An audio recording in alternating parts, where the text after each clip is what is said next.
لاس مې کړ پورته ښکلي ونه کتل یو وخت خو انسان ښه ته راځي. هغه د چا پر چا چې ډوډۍ ته مو نانا ویله شاعري مو کول. ته راسه همت صاحب د لمر څڅېږي لومړي شعري ټولګې څخه به د سمین میډیا یوټیوب چینل لیدونکو ته ستا د خولې څخه یو شعر واوره. د ټولې دنیا خون به دې په غاړه سي ظالمې په ما پسې چې چشت وکړ هوا ودرېده. واه دونه سخت مایوسه سوی یم چې په هغه شپه باندې ماښام په کلب کې وم خبر سوم. اول ځل و چې خلکو زما چغې واورېدلې په کلب کې. ما هغه پیسې اندازه ورته ونیولو قسم دی مې په خدای بې کس داسې 1000 یې واخ. بیا لاټرۍ راباسو که یا لاټرۍ هغه خو د اوله شعري ټولګه وه دا به دویمه شعري ټولګه بیا یې زه راباسم ژوندلیک راونه یا د شعر توصیف راونه یو لږ نوکۍ به ډېر مخته ولاړ شه. ذهن ته مې راسي دا ستا ګډې وډې زلفې په خدای چې ټوله ورځ مې کیسې ګډې وډې وینه.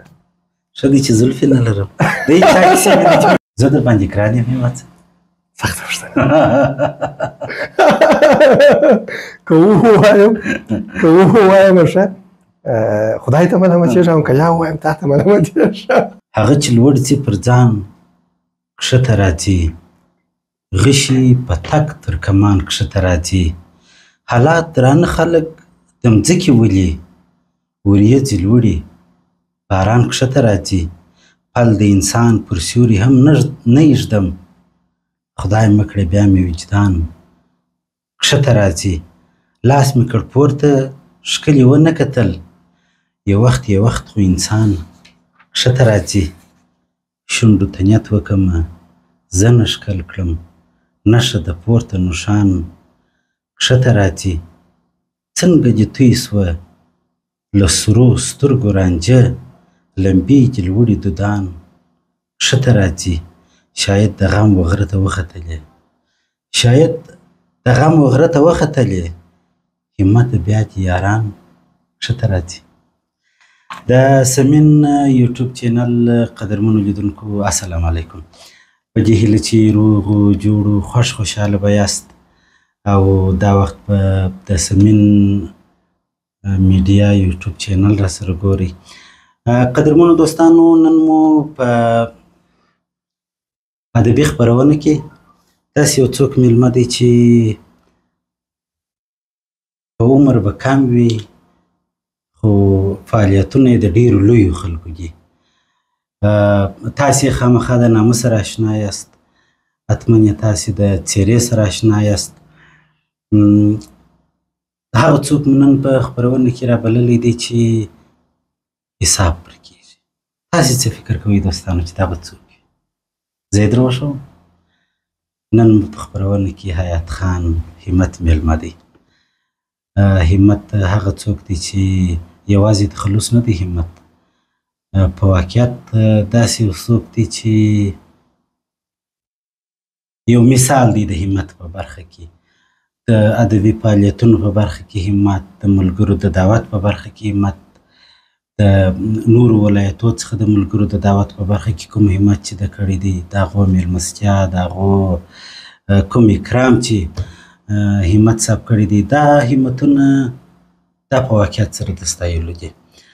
زه ډېر بختور یم چې د سمین میډیا یوټیوب چینل په لومړۍ خپرونه کې ستاسې سره د داسې چا په بغل کې ناست یم چې زه ځان ډېر بختور احساسوم په واقعیت سره ځان ډېر بختور احساسوم. راځئ چې تاسې هم ورسره اشنا کړم.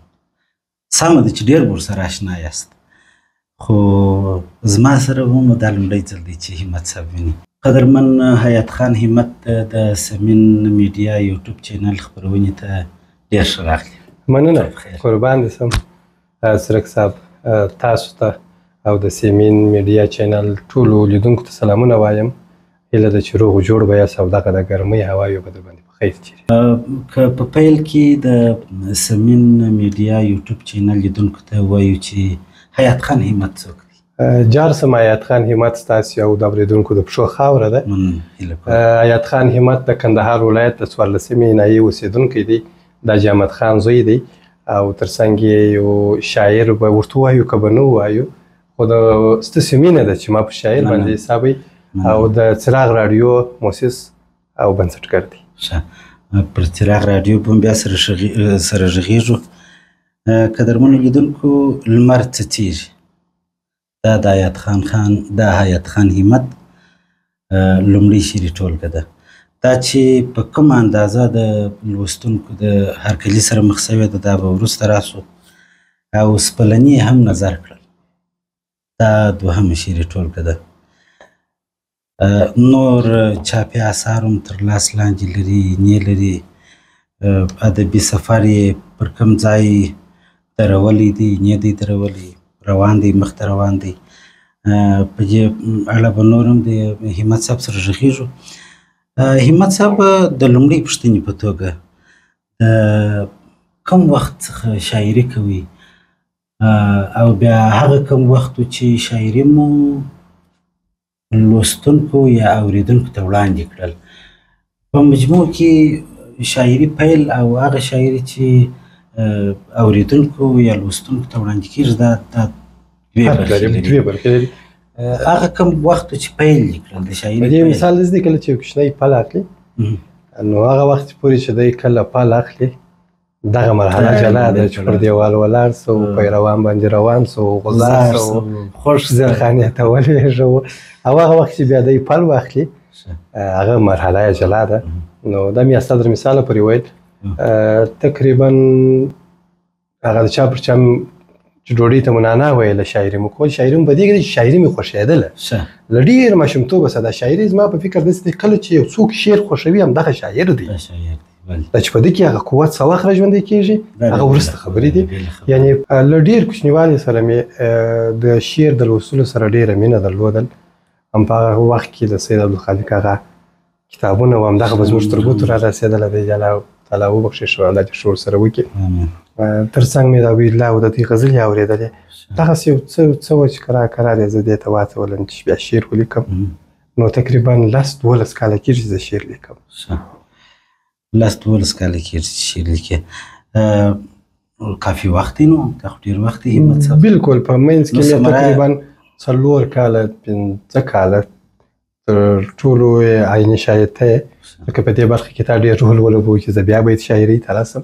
وقفه واخیستل او دا وقفه ما داسې فکر کوي چې ما عمري واخیستل. بیا ستاسې غوندې ملګري چې ډېر رول ستا و د بشارت صاحب الله دې شور سره وکړي د دوی تشویق و چې ته باید بېرته خامخا ډګر ته راسې. نو هغه و چې بیا تقریبا یو 4-5 کاله کېږي بېرته دې ډګر ته راغلی. دا خو دې ډېر ښه کړي دي. موږ یې ثمره وینو لومړۍ شعري ټولګه لمر څڅېږي. بلکل. دا د دې کتاب د چاپ لږ وخت کېږي که ډېر؟ تقریبا د لومړۍ ټولګې 4 کاله موده کېږي چې چاپ سوې ده. فعلا په ټول افغانستان کې یو جلد هم نشته د یوه کتابپلورنځۍ سره مکمل ټوله سوې ده، خلاصه سوې ده. حتی 2 ټولګې ما ځان ته راګرځولې دي، مګر خلک اوس خوا به دي داسې مینوال شته چې همدغه 2 ټولګې مشترک او پاتې سو. سپلني هم نظر کړه چې اوس فعلا یې کلیزه پرس و 1 کال کېږي چې چاپ کړی مو دی. هم دغه 2 کتابه لرم او دریم کتاب باندې کار روان دی. تر اوسه همت صاحب د لمر څڅېږي لومړۍ شعري ټولګې څخه به د سمین میډیا یوټیوب چینل لیدونکو ته ستا د خولې څخه یو شعر واورو او زه به همت صاحب خلاص کړم. کوم شعر چې مخې ته راغلی بس دا لیدونکو ته ووایه. مهرباني. مننه جار سم. او بیا وروسته دا هم راته وایه چې ستا د خوښې شعر مې انتخاب کړی یا ستا د خوښې شعر راغلی. د شاعري د شعر داسې دی خلک د اولاد مثال ورکوي. بله. او یو فرق یې دا دی اولاد چې څومره نارام وي پر پلار باندې غونه ګران دي. شعر هسې نه دی، شعر چې څومره سنګین یې په غونه. مهرباني. ستاسې شاعري چې څونه مال اوس چې د معشوقه شاعري ما د یو شاعر چې تر 2 ټولګو پورې د ده شاعري رسېدلي داسې ارام شاعري ما د بل چا ده نه ده لوستې همت صاحب. مهرباني. غزل د ارمان مې هلته پرسو چې مې ساه ودرېدل، ارمان مې هلته پرسو چې مې ساه ودرېده، یاران مې جنازې ته ټول تر شا ودرېده. ارمان مې هلته پرسو چې مې ساه ودرېده، یاران مې جنازې ته ټول تر شا ودرېده. د ټولې دنیا خون به دې په غاړه سي ظالمې، د ټولې دنیا خون به دې په غاړه سي ظالمي په ما پسې چې چشت وکړ هوا ودرېده د ټولې دنیا خون به دې په غاړه سي ظالمي په ما پسې چې چشت وکړ هوا ودرېده او په هغه شپه په پوس ولم چې ستا دپاره ګرځي په هغه شپه په پوس ولم چې ستا دپاره ګرځي په هغه شپه چې ته نه وې دنیا ودرېده په هغه شپه په پوس ولم چې ستا دپاره ګرځي په هغه شپه چې ته نه وې دنیا ودرېده عجبه د تصویر باندې مې تېرېستی ماشوم عجبه د تصویر باندې مې تېرېستی ماشوم عجبه د زما د زړه درزا ودرېده او راتلې به یې د مور د دعاګانو ابابیلې راتلې به یې د مور د دعاګانو ابابیلې چې چیرې به همت لره بلا ودرېده خوندور شعر په خوندور انداز دې ووایه همت صاحب ډېره زیاته مننه قدرمنو لیدونکو تاسې دا وخت د سمین میډیا یوټیوب چینل تعقیبونکي یاست زموږ سره په نننۍ ادبي خپرونه کې د کندهار یو بې جوړې شاعر حیات خان همت میلمه دی په دې هیله چې تاسې د خپرونې تر پایه راسره پاتې سئ همت صاحب د کندهار فرهنګي چاپېریال ستاسو په شاعرانه فکر کې څه رول لوبولی دی څرک صاحب دا ډېره مهمه پوښتنه ده چاپېریال پر شعر باندې ډېر اغېزه لري زه څو عمر مخکې خوست ته ولاړم هلته د کاروان صاحب دربار ته ورغلو کاروان صاحب لیدو ته ولاړو کله چې مې د کاروان صاحب دغه کلي ته ور داخل سولم هغه کومه فضا چې مې ولیدل چنارونه هغه ونې و هغه د کاروان صاحب شاعري مې ټولو سترګو ته ودرېده چنار خبرې کوي او ټول هغه د ده شاوخوا هغه څه ټول هغه د انځور کړي وه کوم څه زره دی روزمره چې شو مخو نو نسبتا د هغو خلکو ته د هغوی فضاوې ټولې شاعرانه دي او پاته سو کندهار ډېر ځپل سوی دی دلته مینونه و دلته جنګونه و دلته هغه ناخوالې بدبختۍ چیرې سوي دي که چیرې دغه بدبختۍ په کندهار کې نه وای بیا به نو تاسې لیدلی وای چې زموږ شاعري څونه دلچسپه کېدل او څونه دغسې تاثیرات پر شعر باندې ډېر لویږي او حتمن زموږ پر شعرو باندې دغسې تاثیرات پراته دي و په واقعیت سره زموږ د کندهار د شاعرانو شعرونه هم په هغه اندازه هم ځپلي دي څومره چې زموږ خاوره ځپلې ده وچه ده خاوره مو وچه ده هم شعر مو دغسې وچ دي متاثره نه سوله ډېر متاثره سوله دا به نو یو وخت بیا دواړه ورځو همت صاحب ورځو به د خیره سره بېرته به زما شاعري هم را ژوندۍ سي ستا شاعري به نور هم پسې تازه سي یو ډېر خوندوره ټکی چې ما ته رامعلومېږي د دغسې ملګرو دپاره لکه ځان چې وینې زه باوري یم چې د دغسې خلکو شاعري به در پخوا ډېره قوي را څرګنده سي هغه خلک یو ډېر ښه خاصیت دا لري چې شعر ډېر په مینه اوري شعر په مینه اوري او ډېر تشویق لري یعنی کله چې ته به پوه سې چې دا خلک شعر ته جوړ دي شعر اورېدو ته جوړ دي د دوی خوراک شعر دی د دوی څښاک شعر دی که شعر دې ته شعر ورسېږي زه باوري یم چې دا خلک ډوډۍ نه خوري خو دلته هغسې کار نه دی دلته خو دوه یو شاعر به بل شعر وایي هغه چې ته شعر ورته وایي دی په ټلیفون اخلی ستا شعر ته لا دونه اهمیت نه ورکوي او په دې اړه موږ یو ښه استعلام لرو مطلب داسې پخوانۍ خبره د متل چې وایي یو زه شاعر یم او بل زه کوڼ یم په واقعیت سره هم هغه خلک یوازې دا نه چې شعر ته جوړ دي په ډېره اندازه د شعر تشویق د شاعر تشویق که یو څوک ښه انتخاب لري د هغه ډېر تشویق باور وکړه زه هغه وخت پوه شوم چې زه همت یم چې کله زه د کندهار څخه ووتم ما دې ته شعر ویلي وروسته پوه شوم چې زه همت یم دلیم همت یې خو نو خیر همت صاحب دوی شعري ټولګي دي چاپ سوي دي عمومي موضوعات دي د شعر کوم دي پیغام زه خپله د شعر په کالبونو کې غزل ته ډېر اهمیت ورکوم او خوښې وړ مې ده د غزل یوه کامیابي هم دا ده چې موضوع نه لري په یو پنځه بیته غزل د پنځه موضوعګانې یعنې دا هغه سترخوان دی چې پر دې سترخوان باندې هر شی پراته دي نسبتا نظم ته یې کې هغه یو بس شوروا دې رنجې کړې ده شوروا سره ګزاره وکړه دلته هر څه سته نو کوښښ مې دا کړی دی چې هر څه د ژوند دغه تجربې چې زه ورسره مخامخ کېږم ټول په غزل کې ځای کړم. همت صاحب موږ په شعر کې د نوښت سره روان یو. په مجموع کې مې مطلب اوس د کندهار ځوان شاعران دي. که دا پوښتنه داسې وکړو همت صاحب چې تاسو خو دغه ادبي او فرهنګي سفرونه کړي دي، ځینې دودیزې مشاعرې مو هغه کې مو ګډون کړی دی، بیا وروسته د هغو شاعرانو سره پاتې سوي یاست. که دا پوښتنه داسې وکړو چې زموږ د کندهار د ځوانانو د شعر نوښت که د هغو ځوانانو د شعر د نوښت سره پرتله کړو نو پایله به یې څه راوباسو؟ رایه چاته ډېر ورکوي؟ څرک صاحب دا نو اوس بیخي بده ده چې سړی خپل اوس که ماته داسې یو دغه ولایت وای بیا ما ښه پرېکړه کولی شوه. اوس که زه ووایم دا مبالغه نه ده چې د کندهار شاعري او خاصا د اوسوانانو شاعري دا هغه شاعري ده چې په افغانستان کې نه د فولې اخواته هم څوک جواب نه لري. د فولې اخواته یې هم څوک جواب نه لري. یو ښه مثال یې در کوم، ملګري مو راغوښتي د بل ولایت څخه، موږ ویل کندهار ته راسه موږ یو مشاعره لرو. چې په جالب انداز نوم یې نه یادوم، په ډېر جالب انداز وایي چې کندهار هم شاعران لري. یعنې دلته د دوی په نظر کې کندهار کتن د شعر، بیا یې ویل زه یو سفر دی وبېکو کندهار به ووینو، هغه اندازه پیسې راته یادې کړې چې زه درځم دا زما خرڅ خراجات کېږي او څه د کور، اما ورسره ومنل. سړی راغی شاعره مو سره وکړه. د مشاعرې وروسته چې کله یو نوبت شعر سو، یو ملګري زما شعر ترنم کوي، بل ملګري هم ترنم کوي، ځوانانو شعرونه پسې ویل. وروسته ما شعر ویلی چې کله مې شعر ویلی مېلمه ناست دی، د مېلمه سه یو داسې اوازونه خېږي چې ځان نسي ټینګولی. بیا یې ووایه. کله چې مشاعره زه شعر ما خلاص کړي نو په دې وخت کې دا د مشاعرې د کنټرول دا مسؤلیت هم زما په غاړه و. نو زه راووتم د باندې چې ساحه وګورم څوک ناست ملګري څه کوي. نو په دا وخت کې دی راولاړ شو، د تا ووتل، د شا د خوا څخه یې موټ کړم.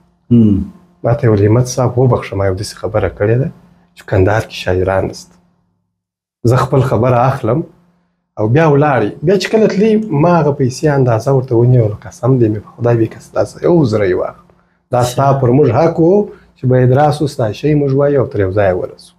یوه روپۍ هم نه غواړم په خپلو پیسو، تر اوسه پورې زه چې هر ځای ځم زه خپل قیمت لرم، ستا دپاره نه زه پیسه غواړم. او کومه ورځ چې ستا د خوا څخه ما ته زنګ راغلی په هغه ورځ به دلته په کندهار کې سړی ولاړي. بیا د بل چا د خولې څخه خبر سولم چې په کومه ورځ دی راغلی، اوله شپه یې زموږ سره وکړه چې موږ خو نو شاعران ټوله سره کښېناستو چې کله مو خبرې سره شروع کړې چې ول چپ چپ شعر کندهار له کندهار اخوا ته ما نه شعر اورېدلی دی او نه به یې واورم. ول بیا ستا دغه څخه موږ ته کتاب څخه غزلونه ویل، نو هغه و چې په موږ کې بس د کندهار نوم خپور سو. له ده د رویې څخه بیا د ډېر شیان ویلنې، له ده د رویې څخه بیا موږ کندهار وپېژندی او رښتیا هم کندهار ول هغه شاعري کوي چې د نور د بس کار نه دی. درست، دا ډېره ښه خبره ده. نو تر اوسه همت صاحب د دوهمې شعري ټولګې څخه دي لیدونکو ته یو شعر بیا لاټري راباسو که یا لاټري هغه خو د اوله شعري ټولګه وه، دا به دوهمې شعري ټولګه بیا یې زه راباسم. ژوندلیک راونه یا د شعر توصیف راونه یو لږ نوکۍ به ډېر مخته ولاړ شه. راځه همت صاحب. جهرسم اورم لري باره چې یار نه راځي، اورم لري باره چې یار نه راځي، ګوره پسې لمر هم سهار نه راځي. اورم لري باره چې یار نه راځي، ګوره پسې لمر هم سهار نه راځي. څه کوې زما او د جانان ترمنځ، څه کوې زما او د جانان ترمنځ، ځان زما پر تا اعتبار نه راځي. ته راسه چې پر ځان دې اعتبار نه راځي دا پلا به راځه همت صاحب. د دې خوا څخه هم یو د رقیبه څه په دې ساته اشنا مخ، د رقیبه څه په دې ساته اشنا مخ، سیوري هم سي تورولی د رڼا مخ. الله، یو دغه د تور جمله نه وای پکې راغلی نو ډېر ښه. نه نه نه ته خو نامې خدای ما ته ځان ته په تور کې ښایسته یې. ښه زموږ یو ملګری وخت یو چا ورته ویله دی تر ما نو کې ډېر تور ول خیر نوم بیا یاد کړم جرس خو زموږ ته ملګری دی زموږ ته سفیر دی ویل جرس صاحب سپین شوی ډول مننه سترګې دې سپین شوي یو بیت چې لا وایي بیا یو بیت ما لیکلی دی د عشق زور دی تور تر سپین لا هم افضل کی د عشق زور دی تور تر سپین لا هم افضل کی تور بلال کی سپین هلال کی تور بلال ته شرمنده یعنی دا عشق داسې شی دی د اخلاق د انسانیت چې په تا کې پروت دی دا داسې شی دی دا تر ډېرو سپینو افضله دی په واقعیت جارسم په خالو به څه رخساره څخه پټ کې په خالو به څه رخساره څخه پټ کې په مرغانو نه پټېږي د فضا مخ دا ډېر جالب دی په خالو به څه رخساره څخه پټ کې په مرغانو نه پټېږي د فضا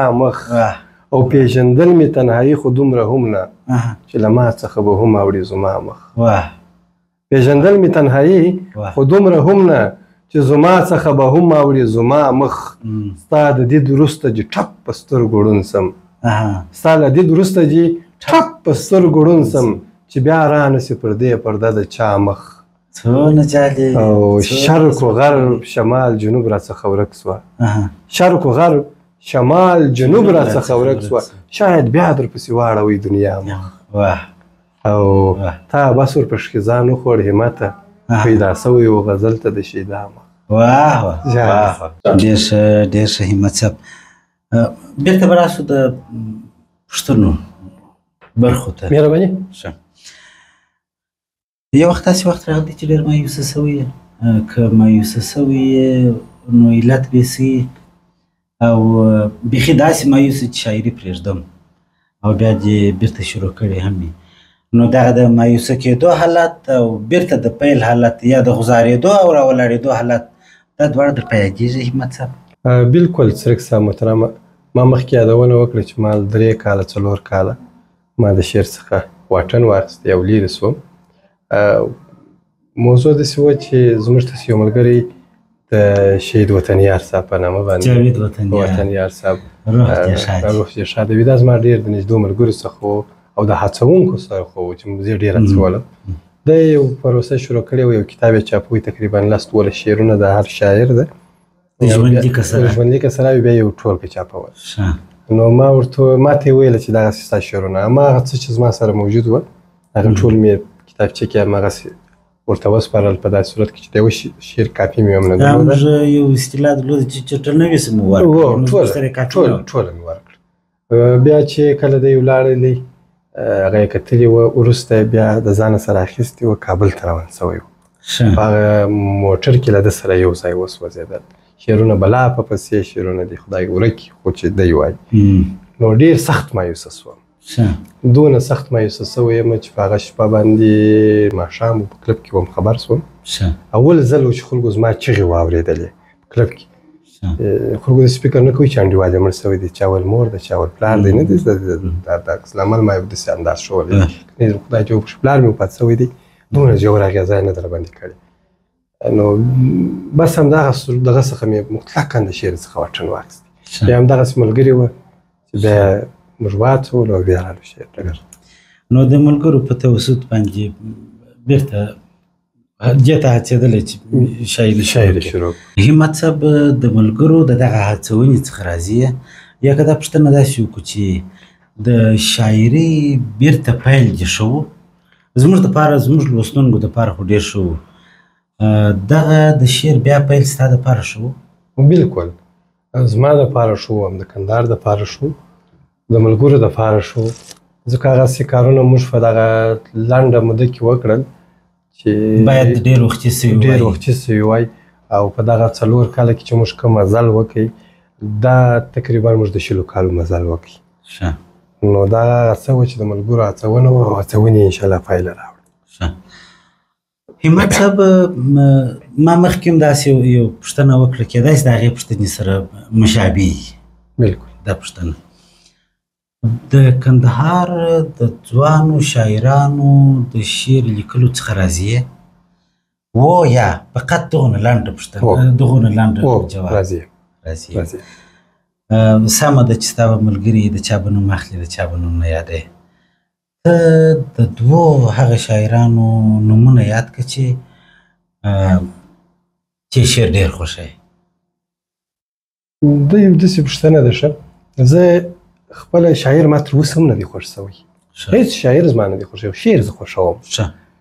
ځینې ملګري سته د چا مې په ټوله شاعري کې یوه غزل خوښېږي، د چا مې دوې خوښېږي، د چا مې لس خوښېږي، د چا ټوله؟ د چا مې ټوله شاعري ټوله د خو بیخي مې فکر نه کوم چې ټوله شاعري چې وروسته زما د چا خوښ شوی. حتی هغه که رحمان بابا وي هم مې نه ده خوښه شوې، که خوشحال بابا وي هم مې نه ده خوښه شوې. ټوله شاعري هېڅ امکان نه لري څوک یې په چا ومني. ټوله شاعري د ځینې خلک وایي چې زما د پلانکي ټوله شاعري خوښ ده، خو زه یې نه ورسره منم. دا هېڅ امکان نه لري چې زه ټوله شاعري په یو چا ومنم. داسې غزلونه ستا زما په دغه کتاب کې ستا به 3 بیخي فرمایش دي، خو 3 به داسې به چابه کاړي. هغه 3 بیا بل خوښوي، بیا هغه ته نه خوښوي. دا شعر چې دی د ذوق شی دی.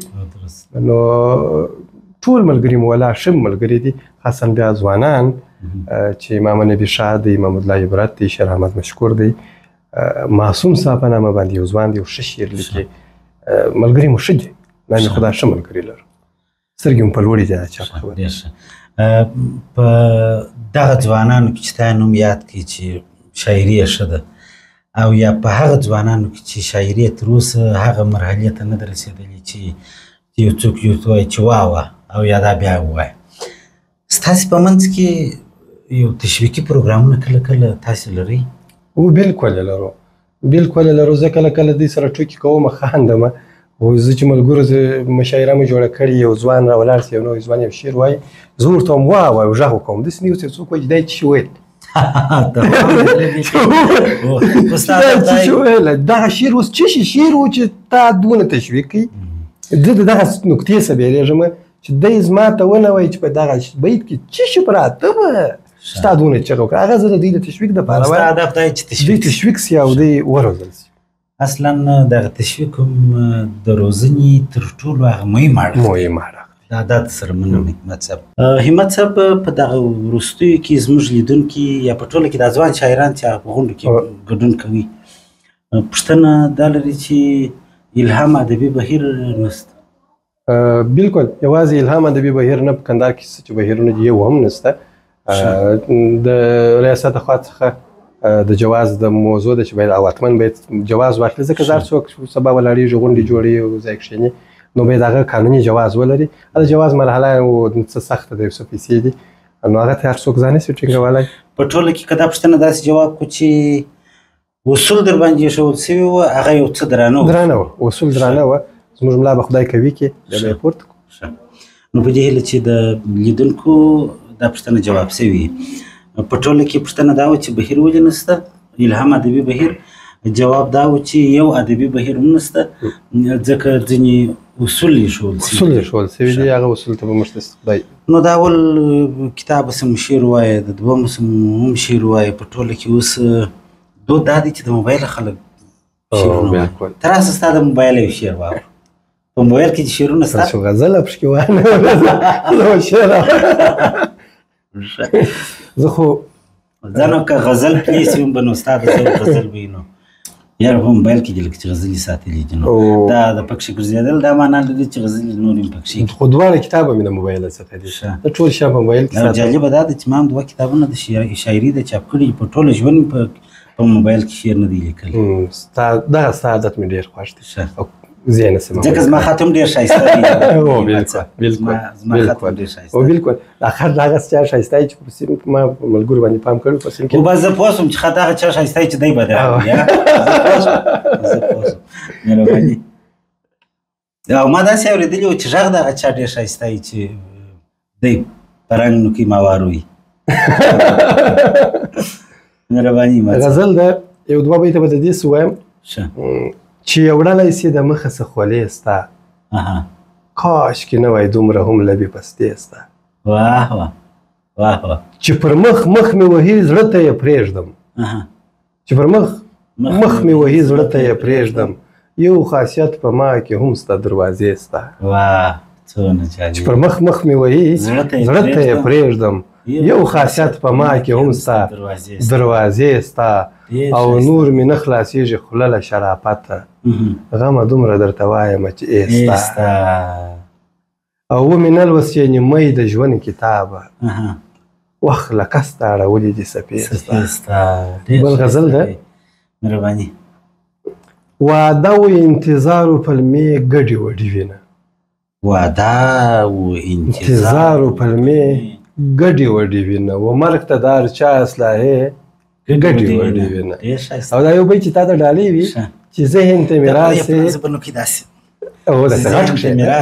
چې ذهن ته مې راسې دا ستا ګډې وډې زلفې واه واه واه واه چې ذهن ته مې راسې دا ستا ګډې وډې زلفې په خدای چې ټوله ورځ مې کیسې ګډې وډې وینه ښه دی چې زلفې نه لرم دی چا کیسې مې ده چې مې ګډې وډې کړي ښه ډېر ښایسته او دا شپه ورځ چې ګورې دا د وخت دوه مخېتوب دی دا شپه او ورځ چې ګورې دا د وخت دوه مخېتوب دی نو خود به یې د خلکو څېرې ګډې وډې وینه او ستا لوبو ته چې ګورې د چا پلار به ورته ټینګ سي پیاله کې چې اصل شیدې ګډې وډې وینه ستا لوبو ته چې ګورې د چا پلار به ورته ټینګ سي پیاله کې چې اصل شیدې ګډې وډې وینه او موږ یو پر بل ورغورځو سوا بل سړي ته رسي موږ یو پر بل ورغورځو سوا بل سړي ته رسي موږ خاص لکه په لاس کې تسبیح ګډې وډې وینه او زه څه وم او څه یم او څه به سم همته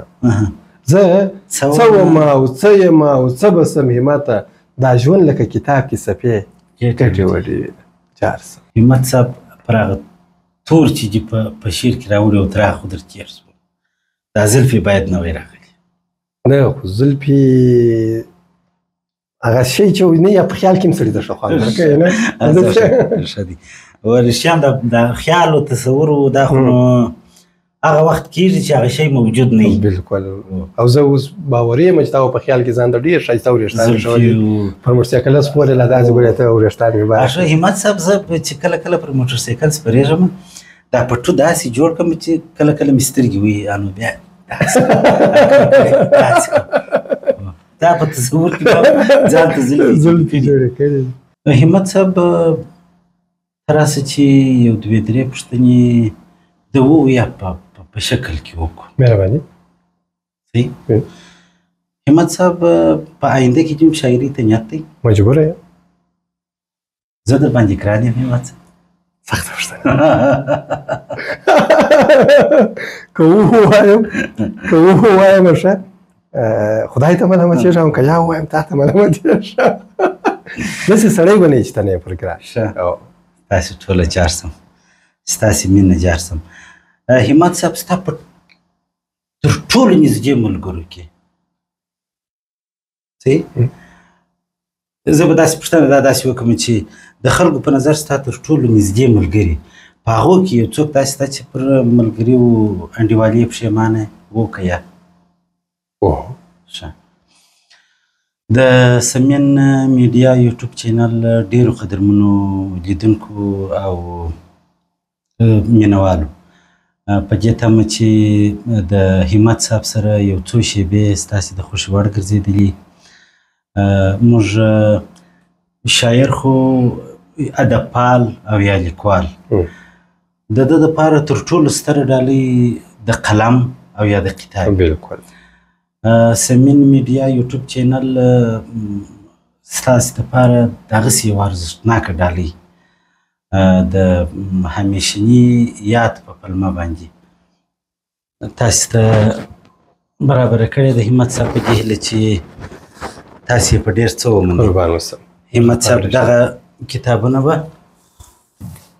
ستاسې په کتابتون کې د کتابو یو څه تشه ډاکه کړي دا هغه کتابونه دي چې د سمین میډیا یوټیوب چینل